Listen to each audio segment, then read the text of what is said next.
नमस्कार. श्री स्वामी समर्थ मंडळी. तुम्ही कधी हा विचार केलाय का की घरात मुलगा का जन्माला येतो? हा फक्त एक संयोग नाही, तर यामागे काही गूढ संकल्पना आहे. गरुड पुराणानुसार प्रत्येकाचा जन्म हा एक कारणामुळे होतो आणि त्यात मुलाचा जन्म असाच होत नाही. आजच्या व्हिडिओमध्ये आपण ते सत्य जाणून घेणार आहोत. पण त्याआधी श्रीकृष्ण देवाची कृपा तुम्हाला प्राप्त करायची असेल तर कमेंटमध्ये नक्की लिहा, ओम नमो भगवते वासुदेवाय नमः. तसेच आपला व्हिडिओ आवडल्यास लाईक नक्की करा.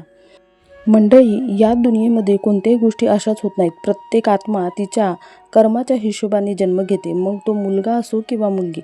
पण मुलाच्या जन्मामागे एक खास कारण आहे. असं म्हणतात, मुलगा हा केवळ एक संतान नाही, तर एक कर्ज असतो, एक नाते जे मागच्या जन्माशी जुडलेलं आहे. मुलगा का होतो?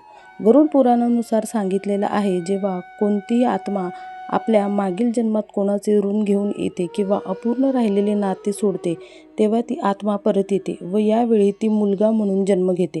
कारण मुलगाच ते माध्यम असते जे वडिलांच्या कर्माचे फळ परत करत असते, कधी सुख देऊन तर कधी दुःख देऊन. ते कर्ज व कर्माचे खेळ आहेत.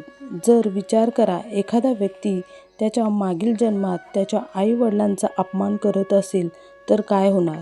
गरुड पुराण सांगते, तीच आत्मा पुढच्या जन्मी त्याच्या घरी मुलाच्या रूपामध्ये जन्म घेते व परत तेच दुःख त्याला देते जे त्याने त्याला दिलेले आहे. मुलगा सुख केव्हा देतो ते बघूया.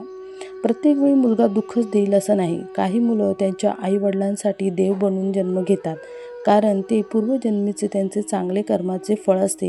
त्या आत्मा ज्या प्रेम व सेवेशी जोडलेल्या असतात, तेच या जन्मी मुलगा म्हणून सुख देतो.